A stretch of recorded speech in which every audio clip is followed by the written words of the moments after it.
ഈ കാണുന്ന താറാവ് മുട്ടകൾ മുഴുവൻ പുഴുങ്ങി വച്ചിരിക്കുന്നത് ഒരു ക്ഷേത്രോത്സവം നടക്കുന്നിടത്താണെന്ന് പറഞ്ഞാൽ നമുക്ക് വിശ്വസിക്കാൻ പറ്റുമോ? എന്നാൽ അങ്ങനെയും ഒരു സ്ഥലമുണ്ട്. അത് കോട്ടയം ജില്ലയിൽ കിടങ്ങൂരാണ്.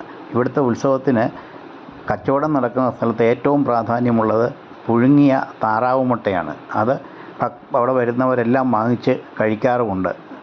അതുപോലെ തന്നെ കൃഷിക്ക് വളരെ പ്രാധാന്യമുള്ള രീതിയിലാണ് ഈ ഉത്സവത്തിൻ്റെ കാര്യങ്ങളെല്ലാം നടക്കുന്നത്.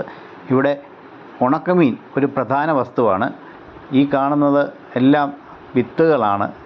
വാഴവിത്ത്, ചേന, ചേമ്പ്, ഉണക്കമീൻ എന്ന് വേണ്ട എല്ലാ വിധത്തിലുള്ള സാധനങ്ങളും ഇവിടെ ലഭ്യമാണ്. ഇതുകൊണ്ട് പലതരത്തിലുള്ള ചേമ്പ്, വിവിധ തരത്തിലുള്ള ഉണക്കമീനുകൾ, ഇതെല്ലാം ഇവിടുത്തെ പ്രധാന വസ്തുക്കളാണ്.